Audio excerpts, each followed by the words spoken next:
Hazrat Mirza Aziz continued to relate events from the life of the Holy Prophet ﷺ.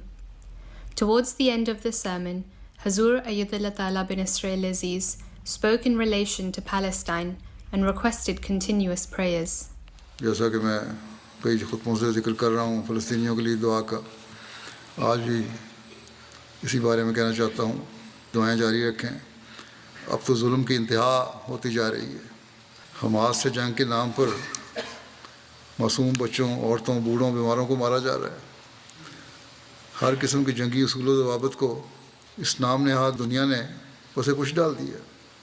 اللہ تعالیٰ مسلمان ممالک کو بھی سمجھ دے۔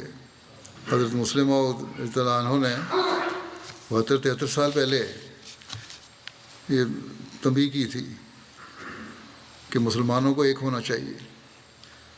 وہ فیصلہ کریں کہ ایک ایک کر کے مرنا ہے، اگر ایک نہ ہوئے تو ایک ایک کر کے اپنے آپ کو تباہ کرنا ہے، یا ایک ہی وجود ہو کر اپنا ایک وجود برقرار رکھنا ہے اور باقی رہنا ہے۔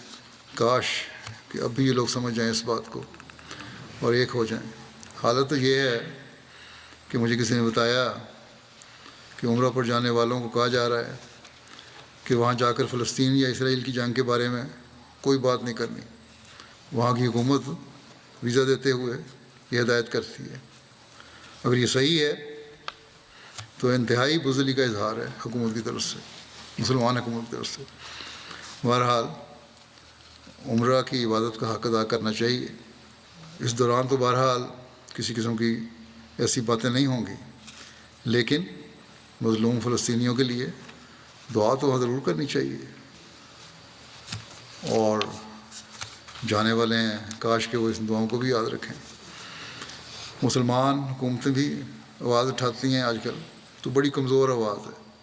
بعض آوازیں اٹھی ہیں، اس سے زیادہ زوردار آواز تو بعض غیر مسلم لوگوں اور سیاستدانوں اور حکومتوں نے اٹھائی ہیں۔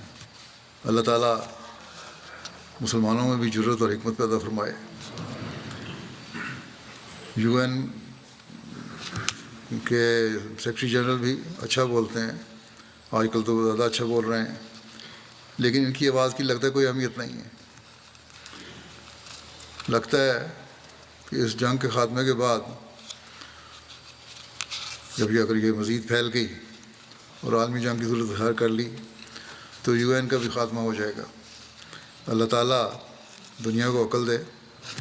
لگتا ہے کہ اب دنیا اپنی تباہی کو قریب تر لے کے آ رہی ہے، اور اس تباہی کے بعد جو لوگ بچیں گے انہیں اللہ تعالیٰ عقل دے اور وہ خدا تعالیٰ کی طرف توجہ پیدا کریں اور اس کی طرف لوٹ کر آئیں۔